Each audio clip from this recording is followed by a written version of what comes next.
Olá, sou Diogo Carvalho Rodrigues, aluno do curso de Odontologia da Escola Baiana de Medicina e Saúde Pública, e hoje vou apresentar meu trabalho de conclusão de curso, meu TCC, que tem como tema o uso do cimento de hidróxido de cálcio como forrador pulpar, revisão de literatura, e esse trabalho ele foi orientado pelo professor mestre Marcos Vinícius Cook Fernandes. Aqui temos o roteiro da apresentação, como mostrado, vamos passar por 6 partes: introdução, objetivo, metodologia, revisão de literatura, considerações finais e, por último, as referências. Essa estrutura vai ajudar a acompanhar o raciocínio do trabalho. Introduzindo então, a polpa ela pode sofrer agressões de diversas formas. Por isso, utilizamos forradores cavitários, que vão funcionar basicamente como uma barreira entre a cavidade e a polpa, ajudando tanto na proteção quanto no reparo. E um dos principais materiais usado é o cimento de hidróxido de cálcio. Ele vai ter um pH alcalino, ação antibacteriana e ainda vai estimular a dentina reparadora. Como indicado no slide, existem duas formas comerciais principais: a versão pasta a pasta, que vai endurecer quimicamente, e a versão fotoativada. E reparem nesse último ponto que, com os avanços de técnicas como a remoção seletiva da cárie, o uso desse cimento ele passou a ser questionado. Isso porque, em muitos casos, a dentina deixada no fundo da cavidade, se ela conseguir ser bem selada, ela já é suficiente para proteger a polpa. O objetivo do trabalho foi revisar a literatura recente sobre o uso do cimento de hidróxido de cálcio como material forrador na proteção pulpar indireta, especialmente no contexto das novas abordagens clínicas. Aqui estão os principais pontos da metodologia, em que foi feita uma revisão de literatura entre abril de 2024 e dezembro de 2025, com busca nas bases PubMed e Science Direct. Utilizei como palavras-chave polpa dentária, hidróxido de cálcio, proteção pulpar indireta, biomateriais.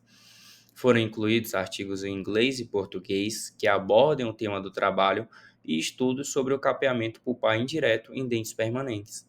Foram excluídos estudos em animais, laboratoriais, com dentes tecidos, estudos sobre o capeamento pulpar direto ou pulpotomia, relatos de casos e artigos fora do objetivo. Nesse slide, então, trazendo uma visão geral da polpa dentária, que é um tecido conjuntivo especializado, com células, vasos, nervos e uma matriz rica em colágeno.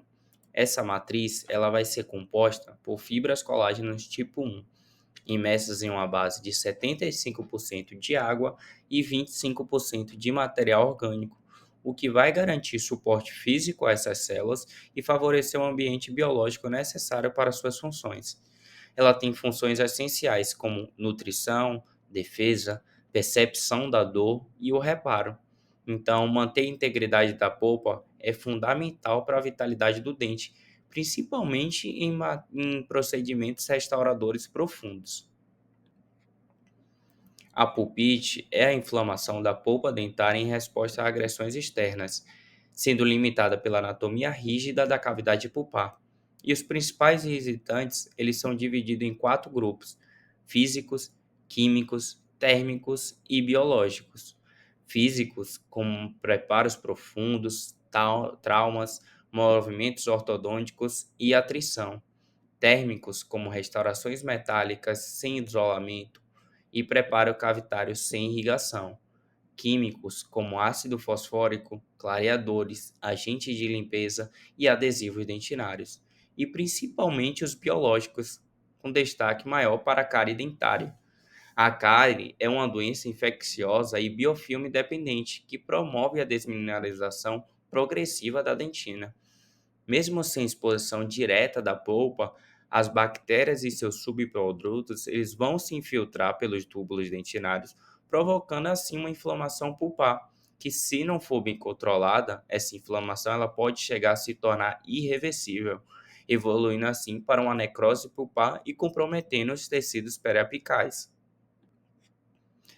Atualmente, a remoção seletiva da lesão de cárie é uma estratégia conservadora amplamente adotada, voltada sempre para a preservação da vitalidade pulpar.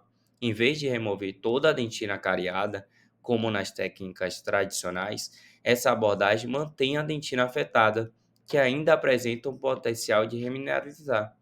E o ponto-chave para o sucesso dessa técnica está no selamento da cavidade, que interrompe o suprimento de nutrientes às bactérias restantes, levando assim à sua inativação ou morte. Além disso, essa prática ela vai oferecer a preservação estrutural do dente e estimular os processos naturais de reparação, como a formação da dentina terciária. Por tudo isso, a remoção seletiva ela tem se mostrado uma alternativa totalmente segura e eficiente, reduzindo assim a necessidade de exposição pulpar e o uso rotineiro de forradores como hidróxido de cálcio. Aqui a gente retoma a falar sobre os forradores, que são usados para proteger a polpa em cavidades profundas. O cimento de hidróxido de cálcio ele ainda é um dos mais usados. E nesse slide temos suas principais funções: isolamento térmico, ação antimicrobiana e estímulo à dentina. Mas como destacado no final, hoje ele deve ser usado com critérios bem definidos, respeitando sempre a profundidade e o tipo de técnica restauradora. Seguindo essa linha mais conservadora, há casos em que o uso de hidróxido de cálcio ainda faz sentido, como em cavidades profundas. A forma pasta a pasta, ela é a mais tradicional, enquanto a fotoativada ela tem uma maior resistência. Apesar do hidróxido de cálcio ser biologicamente eficaz, ele tem limitações, como uma baixa resistência mecânica e a alta solubilidade.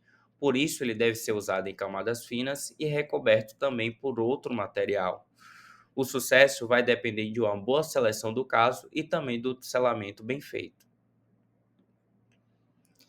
Então, em cavidades rasas e médias, não há necessidade de utilizar um agente forrador, pois a espessura da dentina remanescente ela já é o suficiente para proteger a polpa.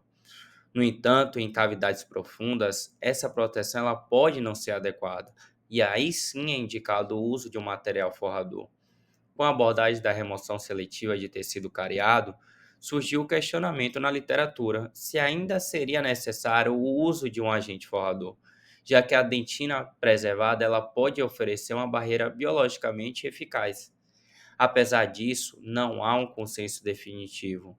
Em alguns casos, especialmente quando a cavidade é extremamente profunda, é indicado o uso de cimento de hidróxido de cálcio naquela porção mais próxima da polpa. Isso vai ajudar a proteger a polpa das ações citotóxicas de materiais restauradores, a exemplo de resina composta, de sistemas adesivos que podem causar uma irritação ou inflamação pulpar. Outros materiais, como os cimentos de silicato de cálcio e os ionômeros de vidro, eles vêm se mostrando melhores resultados em termos de resistência e estabilidade. O capeamento indireto ele é ainda indicado quando não há sinais de inflamação irreversível e sempre com a seleção clínica cuidadosa.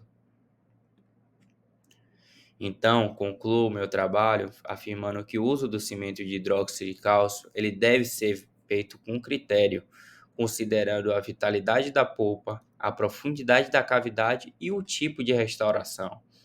O uso indiscriminado do material não é mais sustentado pela evidência atual. A tendência sempre vai ser uma prática mais seletiva, baseada na biologia dos tecidos e nas propriedades dos materiais. Então, essas foram as referências utilizadas, a segunda parte das referências.